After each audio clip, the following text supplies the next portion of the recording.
He then went down with them and came to Nazareth and lived under their authority. His mother stored up all these things in her heart. And Jesus increased in wisdom, in stature, and in favor with God and men.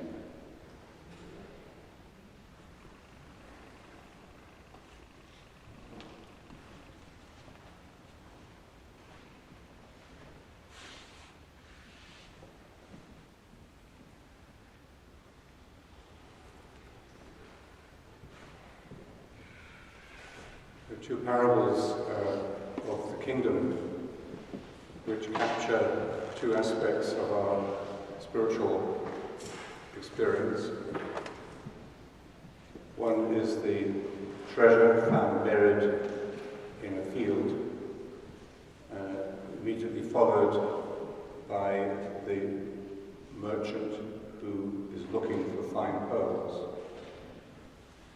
And in the first, they're very similar. Remember, there's the element of finding and of selling everything because of what you found, and then buying what you found. So incorporating it, making it yours, owning it in a sense. Owning it not just in the possessive sense, but owning it in the sense of it has now become part of you.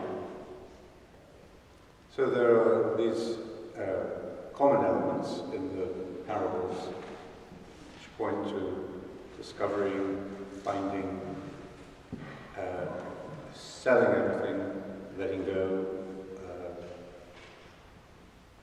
entering that state of poverty, which then allows you to incorporate what you have found, integrate it. But the difference between the two parables is that in the first, it's as if the man found the treasure by accident, wasn't it? There was a man recently, wasn't it, in East Anglia, who found a hoard of Anglo-Saxon coins, or Roman coins, Anglo-Saxon coins, I think. And it still happens.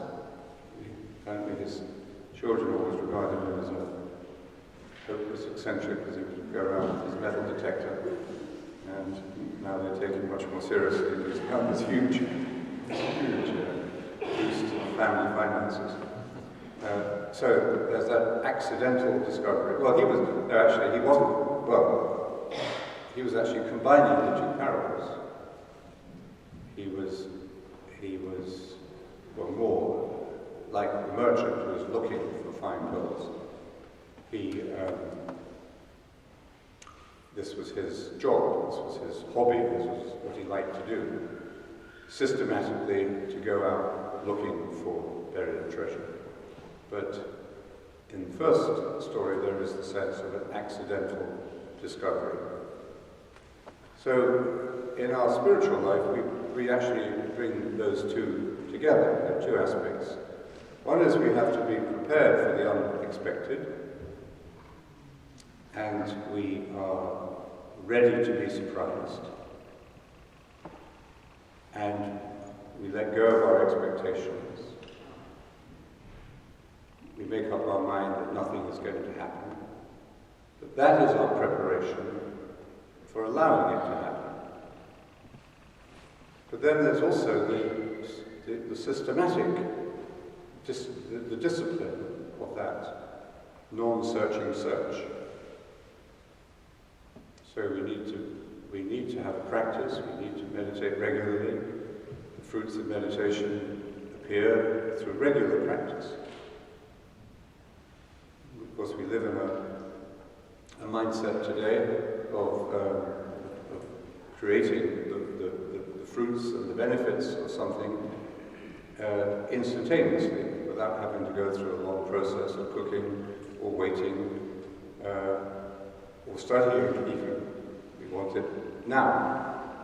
And that we may be able to cut down the waiting time or the cooking time, various things. We may lose quality in the process.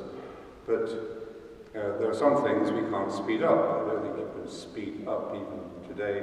We can do a lot with artificial insemination and so on, but I don't think you can speed up the time it takes for fetus to be formed in the womb. It takes 9 months or so many weeks. So okay, one day we will speed it up, but the moment we accept that is the process.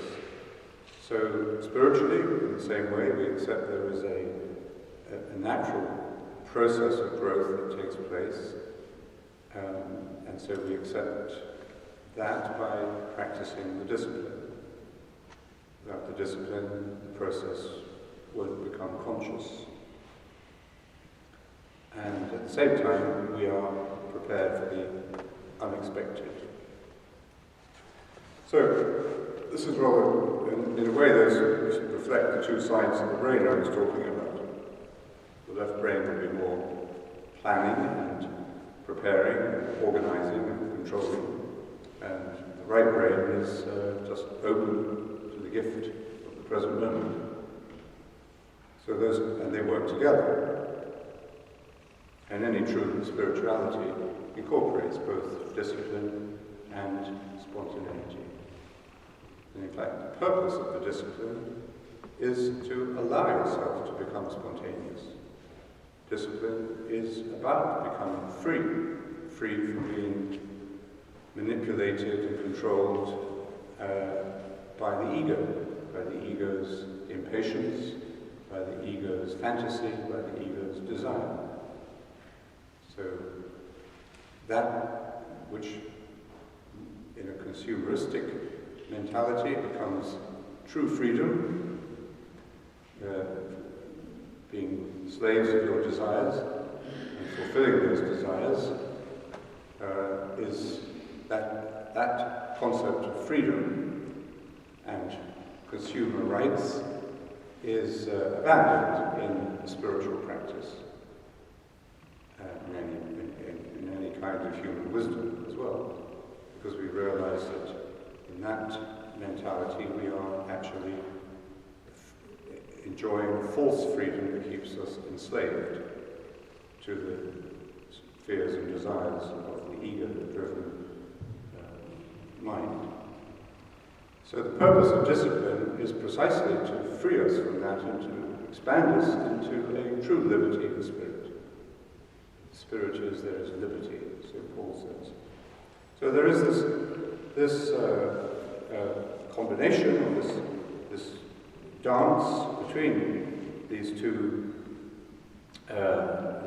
sides of the spiritual journey. This is how Meister Eckhart describes the left and the right brain. No sooner does a person know the reason of a thing, then immediately he tires of it and goes casting about for something new. Well, that's what's going on out there, looking for something new, novelty. So as soon as he's talking more intellectually, but as soon as we understand something, you have a moment of enjoyment, a moment of satisfaction, but it isn't long before you start craving for something new, for some new idea, or maybe an idea, it may be a gadget, it may be something else, but it has to be new. Always clamoring to know, he is ever inconstant. So tied to this lust for new, for novelty, we become unstable interiorly and fickle. We lose that centeredness, or that stillness that we saw in the Psalm 46. The stillness in the midst of turmoil, the quiet in the midst of noise, that allows us to overcome the cycle of violence or the cycle of distraction. The soul is constant only to this unknowing knowing. So that the stillness, the stability, the clarity only comes when we we enter into this balance between knowing and unknowing. This unknowing knowing. That's actually a very positive state of mind. It's actually a creative state of mind. It's where you can do your job, be disciplined about it, and at the same time be ready to be surprised, to be spontaneous. And Meister Eckhart says, this is what keeps us growing, keeps us on the way, gives us that sense of meaning, which allows us to pursue something faithfully and remain committed to it. Not fanatical about it, but continually discovering and rediscovering new dimensions of it, just ever fresh. So, a couple of weeks ago, I was on one of our school retreats. The school retreat is part of our stages of the School of Meditation, in which there is a week-long silent retreat. So, in the school, as we have it in the School of Meditation in the world community, we see the journey beginning, some kind of introduction, followed then by an essential teaching weekend, which allows the meditator to go a little deeper in understanding the tradition that we're meditating in, and that gives us the context. It gives us the sense of relationship to a community, both the physical or actual community now, but also that trans-historical community, which is a tradition. We know that we are receiving something from the past, and we are discovering it for ourselves so that we can pass it on. That's what tradition is, community is. So in the essential teaching weekend, we have an opportunity to understand that, to share that with others. And usually people come away feeling consolidated or grounded in their own personal practice because of that context, that feeling of tradition. And often they feel ready when the time comes for them to be able to pass this on, to teach others, to start a group, or to share it with children, or whatever it may be. So then, another stage in the school of meditation, in this journey we're making, is the school retreat. And this is an opportunity to plunge more deeply into the silence. And the format of the retreat is it's a week-long or 7 or 8 day retreat. And we meditate. The silence is very strong. And we meditate 7 or 8 times a day. We have contemplative walking in between. Just only one talk a day. But then each person on the retreat will meet for 15 minutes with one of the people leading the retreat. So there's a one-to-one encounter, which people usually find helpful because it helps them to become aware of the way the Spirit is working in them and to be able to share what they need to share. Sometimes things come up, but overall the retreat is a deepening and a liberating thing. And then there's a contemplative Eucharist several times during the week. But the meditation periods are without words, there are no vocal prayers or no readings. So the atmosphere becomes a very deep, strong silence over a few days. And if you've done this before, then you're prepared for it. You quite know whether, what's going to happen. It may be totally blissful, it may be hard work. Somebody said to me, the first 3 days were they were just flying, and then it became work. Somebody said that they had a kind of a surging up or resurgence of memories of all of the most painful experiences of rejection that they had in their life. And they said, I was really amazed at this because I thought I'd dealt with all of this a long time ago. So for a short period of time, it all came together in this great surge of painful memory. But then it cleared, it went. And in its place came a wonderful sense of freedom and expansion. So you have to be prepared for what comes. And you don't know exactly how it's going to come. But you can be sure, I think, that it will be a deepening and a liberating experience of both silence and solitude, but also a very strong sense of community that grows in that silence. Those of you who go to meditation groups regularly will know that, even if you don't know the other people in the group very well, there's a strong feeling of acceptance and connection and comfort and trust that grows between you, spiritual friendship that develops. So this is what happens really in our school retreat. It's something I very much like to participate in myself. What of course you realize, you discover and rediscover in an experience like that retreat is that there are levels of silence that we pass through. We discover, first of all, that there is a work that is silence. It gives you a new understanding of what work is.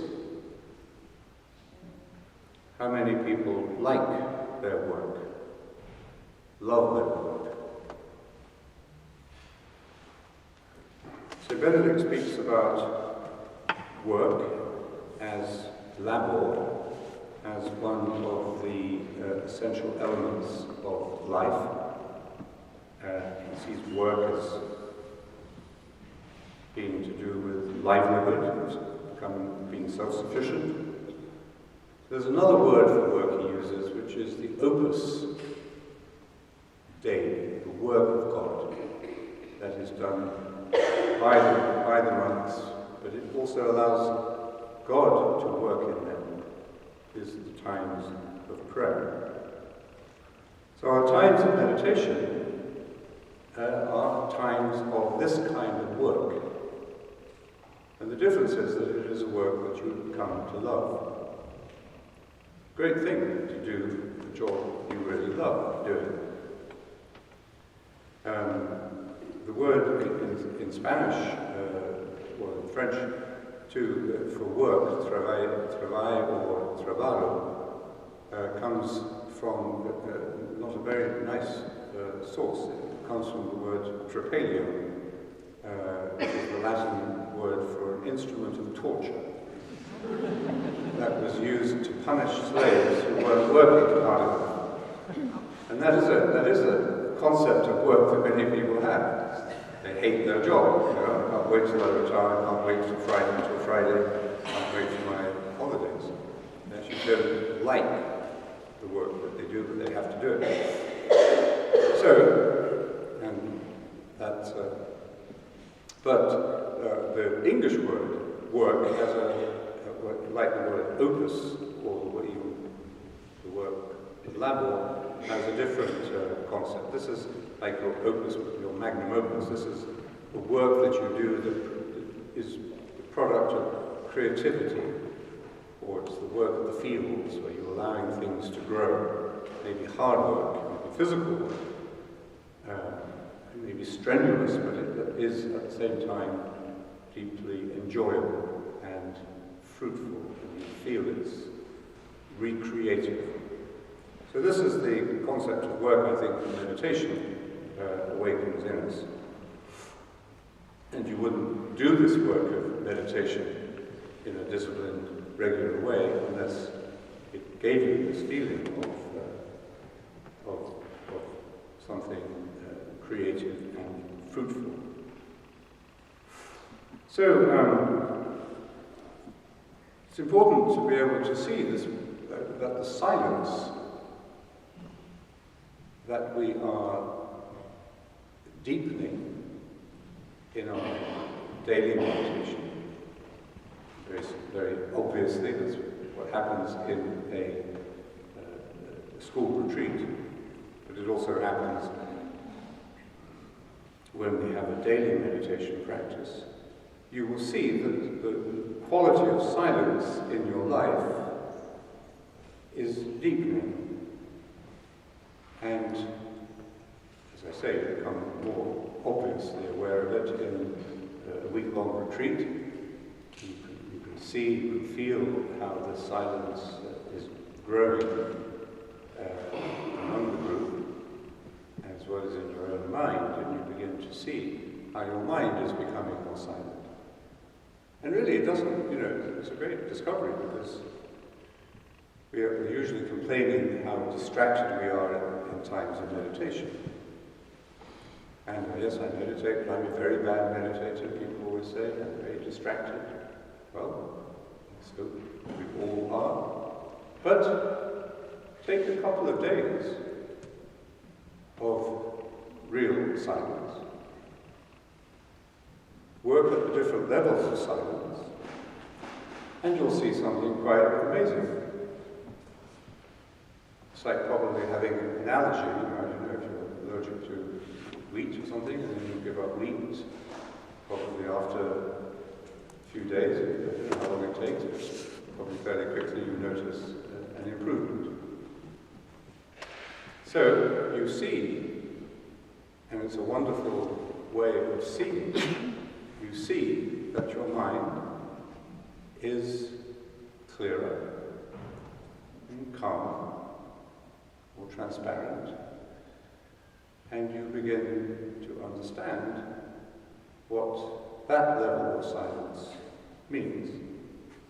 Now, that process happens also on a longer scale. If you're meditating twice a day, morning and evening, you'll notice over weeks, months and years that this clarifying and calming of the mind is taking place. It becomes obviously more stronger awareness when you do it in a more intensive way like that. But that's why I think people go back after a school retreat sort of recharged with enthusiasm for their daily practice. And the daily practice becomes something a work that they love. So actually, it's, the kingdom of heaven is not that far away from us. Turn off your mobile phone.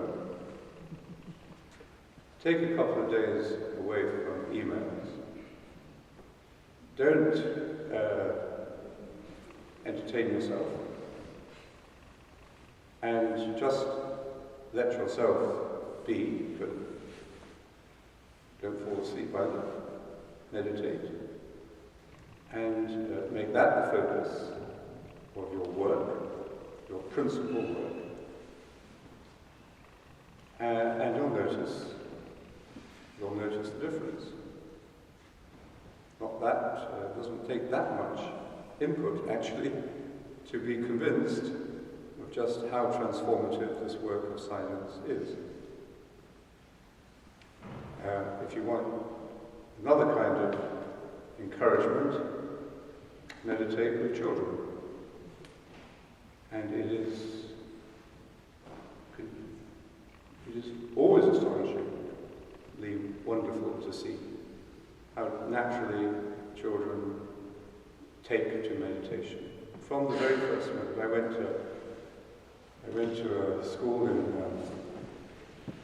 Argentina, and we had two groups of children, kind of about 40 in each group, who had not meditated before. I think they were 8 to 10, and then 10 to 12 or 13 or something.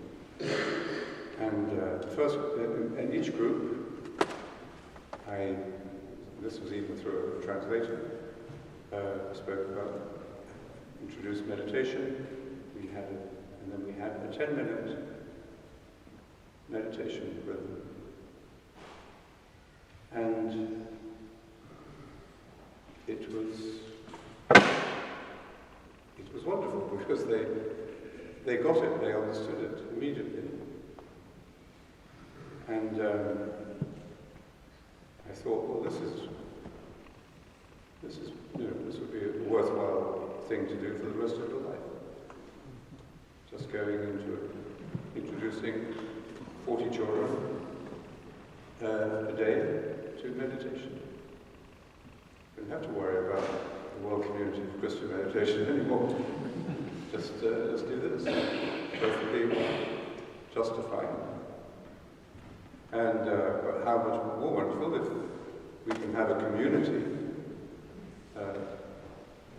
filled with people who have this gift to share, as I had the privilege, and many do, many others do, to share this with the children, so that it really could be shared widely. That's why the community exists, simply to allow this gift to disseminate and be shared by you, people like all of us. So that's another reinforcement of confidence, perhaps, in the actual meaning and of the work of silence, and its and the lovability or the lovableness of the work, that it is a work that you come to love. It's work, but it's lovable work. John the Solitary, in the desert tradition, has this to say about the different levels of silence. He says, there is a silence of the tongue. There is a silence of the whole body. There is a silence of the mind. There is a silence of the spirit. So that's very helpful, especially if you're starting on a retreat. First thing you do is control the tongue. Great Christian scripture on that is the letter of James. It describes the tongue as like the rudder of a ship. It's a very small part of the ship, but it controls the whole direction of the ship. So if you can't control your tongue, he says, forget it. You're just out of control, with no sense of direction. So that's a fundamental first step. So, like on a retreat, you learn not to talk, not to whisper. And then that leads us to discover the silence of the whole body. So that is something we clearly practice in the stillness of meditation, physical stillness, and the quiet, physical silence, physically, that we try to develop and respect and protect in a meditation group when we're meditating with other people. So we try not to cough, or if we have to cough, we cough mindfully. We try not to unwrap our lozenges in the middle of the meditation. And if we come into the meditation late, we don't walk through the full meditative group to get to our favorite seat, because this is going to, with our clodhopper boots on. So we sit quietly at the back of the room. So these are aspects of true religious reverence, and the sense of the sacred that is often lost by religious people. They become very concerned about sacred things on the altar. You know, when I was an altar boy, you know, the sacred vessels of the altar, chalice and so on, these were so sacred, you know, only the priest could touch them. Well, there was something, you know, quite exciting about that, in a way, and maybe sort of magical about it, because young children like that kind of magic. But as you get older, you really, I think you should outgrow that to some degree. I mean, treat these things with respect, but they're not magic. And so what happens is that the sacred becomes more and more spiritual and interior. And if certain things, objects, places, rituals, times, vestments, churches, if they have a sacred ambience, a sacred quality about them, a luminous quality about them, it's not because they have them in themselves, it's because we see the role that they play. And we see it from within this interior experience of silence. So I think as our spirituality, as our religious awareness matures, we ought to understand more and more clearly the sacredness of silence, something that's usually missing in our forms of religion in time. So, there's the silence of the whole body, John the Solitary is talking about here. Then he says, there is a silence of the mind. Well, this is the first obstacle one of the big obstacles. The first big obstacle we find is you may be able to keep your tongue still, and you may be able to sit quietly, but then we discover something much more challenging, which is the level of distraction and constant chatter and self-dramatizing that is going on in our minds and imagination. And how do we bring that to silence? Well, then that's where we need a discipline, it's where we need a practice. And that's what the mantra for us allows us to do. The work of silence is done in the work of attention. By paying attention to the word as we repeat it and return to it faithfully, that allows the mind to become more silent. So you're not trying to quieten the mind by fighting your thoughts or playing with your thoughts, but actually by laying your thoughts aside, by faithful repetition of the mantra, then you come to the silence of the mind happens quite naturally. And there will be times when the thoughts seem to really leave you alone, or at least you can just accept that they're there, but they don't bother you so much, they're in the back of your mind, or even if they're annoying you, you can live with them. Because you know that the work you're doing is stronger and deeper than this level of mental distraction and activity. And that comes, everybody discovers that. You don't judge your meditation by how distracted you are. If you were to judge your meditation, you really can't judge it anyway, but if you were to judge it, you would judge it by how faithful you are to your mantra, rather than by, the noise level of your distractions.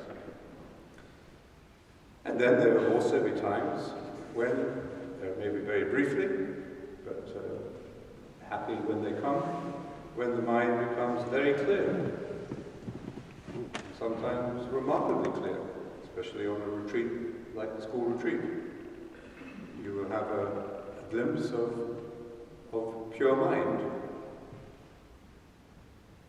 And you will say to yourself, oh, it's true.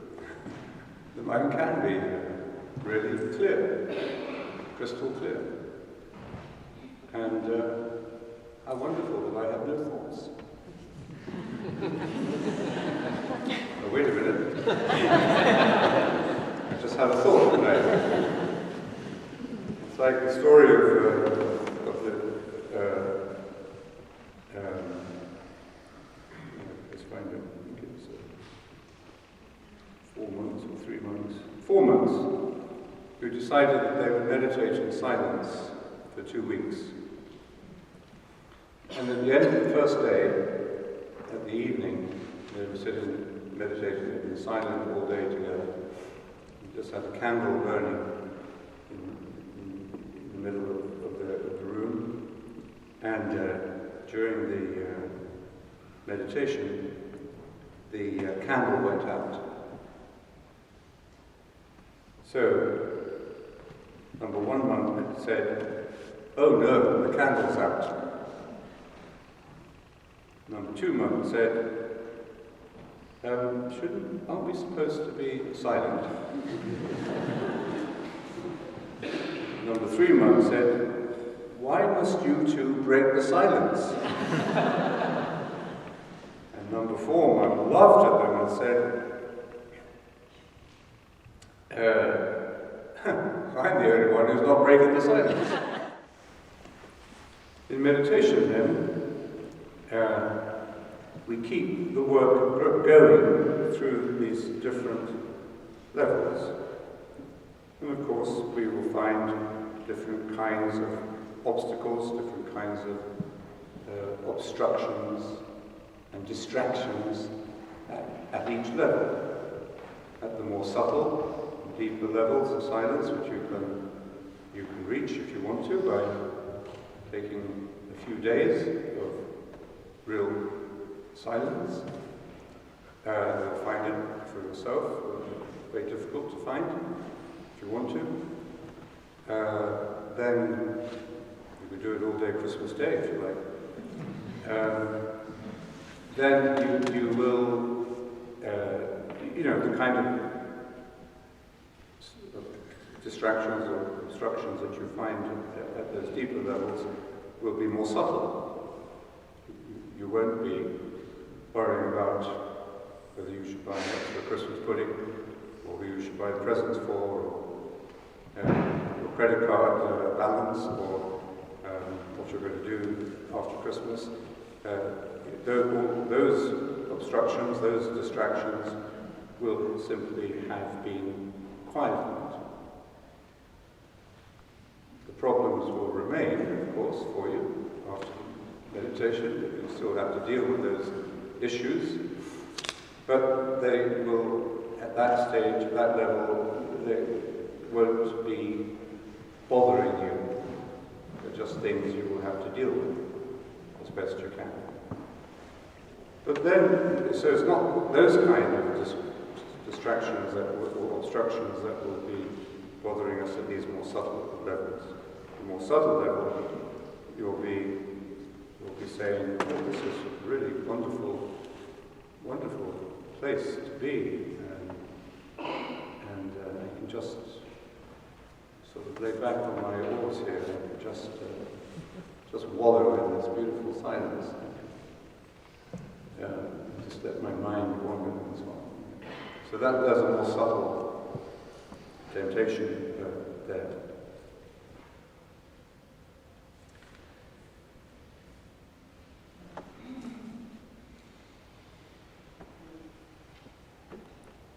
I think 2 years ago, when they held the Synod on Evangelization, Rowan Williams was asked to speak on the new evangelization in Rome. And surprising, I think many of his listeners, he didn't speak about ecumenism and evangelization, which would be the more predictable and institutional approach to the topic, but he spoke about contemplation and evangelization. And it's a remarkable document, I think, of a teaching on the new kind of Christianity that has to grow in our time. And he says this in one sentence: "With our minds made still and ready to receive, with our self-generated fantasies about God and ourselves reduced to silence, we are at last at the point where we may begin to grow." So, rather a good thing to talk to a room full of religious leaders about self-generated fantasies about God and ourselves. And just repeat it for you. With our minds made still and ready to receive. So this stillness is a state of potency, like being fertile, ready to be inseminated. So when the mind is still, it is ready to conceive. Be it done unto me according to thy word. The Holy Spirit will overshadow you and you will conceive and bear a child. So this is the fertility of this state of silence. This is the place, remember, where Christ is born in us again. And if this birth doesn't happen, then all the rest is nostalgia or historical reflection. So with our minds made still and ready to receive, with our self-generated fantasies about God and ourselves reduced to silence. So I like the word reduced, because first of all, the fantasies about God and ourselves are self-generated. Therefore, because they're self-generated, they have to be self-reduced. And they are reduced to silence. And I would add, by the work of silence, they are reduced to silence. It doesn't all happen at the same time. It doesn't all happen at once. But it happens. Again, it happens with practice. You know, there's a big difference between being pregnant and not being pregnant. Right? So there's a difference between thinking about meditation and actually meditating. And it's a very simple distinction, actually. You're either thinking about doing it or you're doing it. And you do it as well as you can. I suppose you are as pregnant as you can be as well. But so it's there's a clear distinction which we can't fudge, we can't escape from. We're either doing it or we're not doing it. I was talking to the person I was mentioning who had given up meditation for quite a long time. Said it was some time before he realized he had given it up. Because he was always telling people, I meditate. Well, I did the same with running. I would always tell people that I was running. And then they would look at me and run. Then I realized it was my intention to do it, but I hurt my ankles and got lazy. It was too cold. And so I stopped. But I didn't realize I stopped. And I hadn't really stopped. But I had stopped. So this person similarly was convinced that he was still meditating, so he was telling everybody he was meditating. And of course, we're very clever at generating fantasies about ourselves. Until one day he was brought down to earth and brought home to the fact that, no, actually, I haven't meditated for the last 3 months, or And then maybe there's the fear then that if I started running again, I would, have to start all over again, and I'd be stiff and I'd hurt myself. Or if I started meditating again, what if I didn't like it, or it's too much work?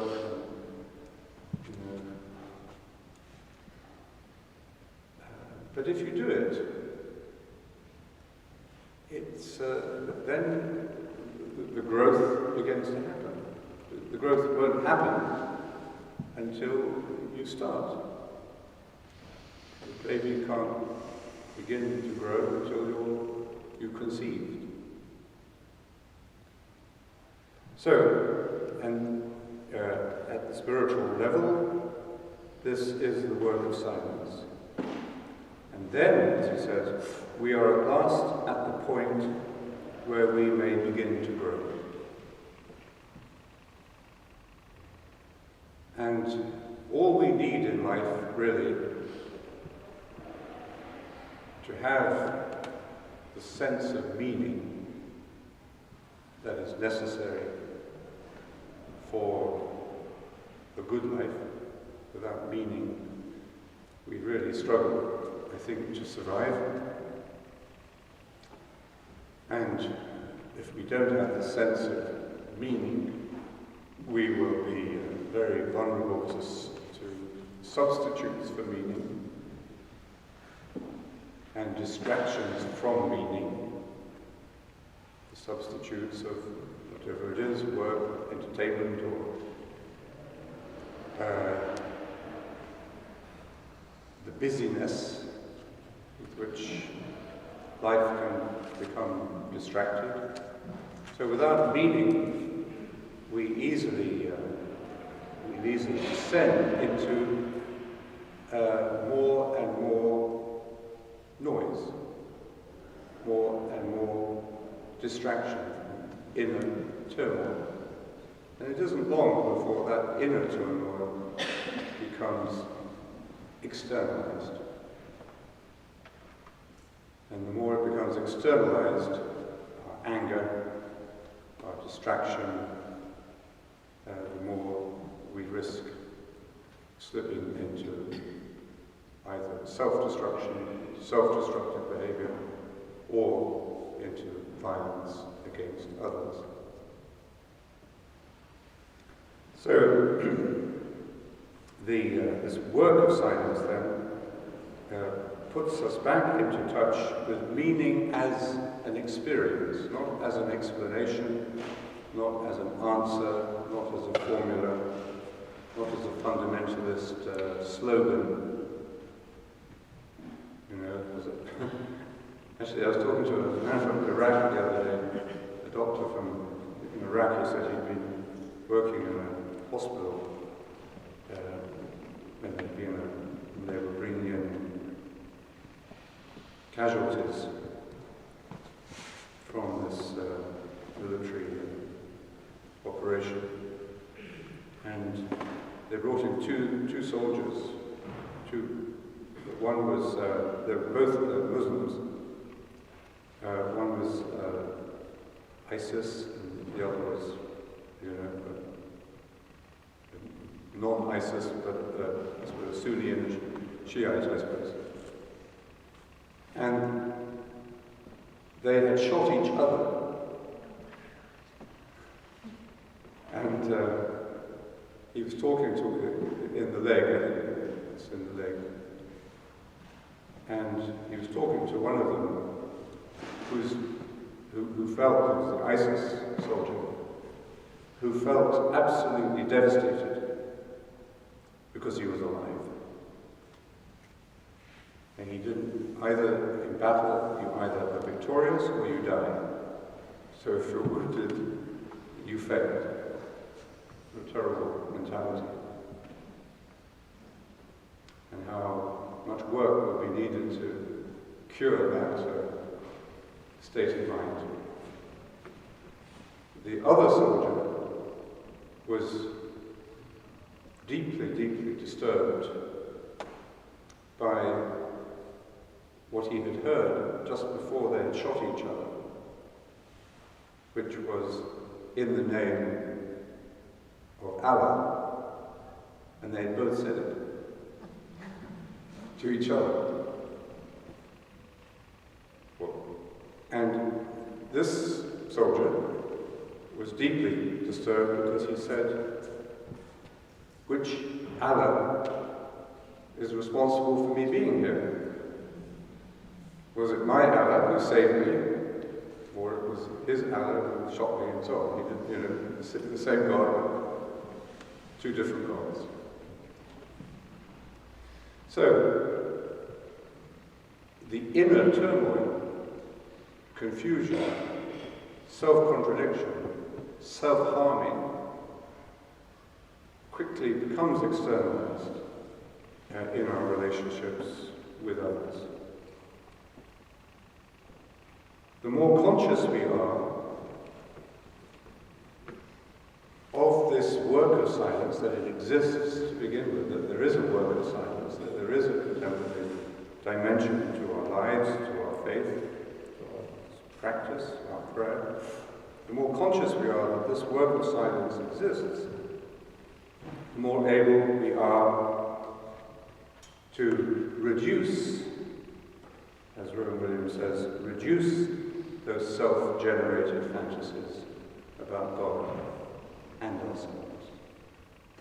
And maybe at first, that's why reducing violence is the first step.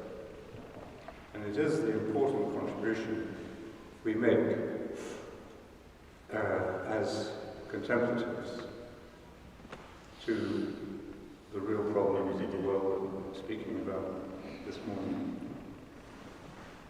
We do make a contribution through our daily meditation. Because if we're finding the peace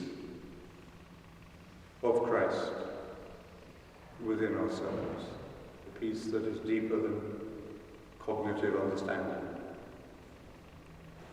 if we find that peace which Christ gives, his own peace, not as the world gives it, but my own peace, if we discover that that really doesn't exist in us, and it isn't so difficult, with a little bit of help from our friends, to find that peace. If we do, and that is what Christmas is about, and it's the peace of Christmas, then we are becoming agents of change in that great web of relationship which is the world, which is reality. We don't exist in isolation. What happens in one of us touches everything in that web of relationship. So if we do a school retreat and we do our daily meditation and we truly open ourselves to that Christ within, to that peace of Christ within, to that growth process, then we are, by our very existence, by our very being, we are being of benefit to others. And that is the deepest meaning of the birth of Jesus, that only becomes explicit at the end of the gospel story. We should always connect Christmas to Easter. Lent helps. Beginning and the end of the story. It's then that we can see how much Jesus is born for us. A Savior, a child is born for us, for others. That's what the gift-giving of Christmas is. I'm giving you this gift, and I'm actually giving it without any strings attached. Not asking you to give me anything back, not asking even for your thanks.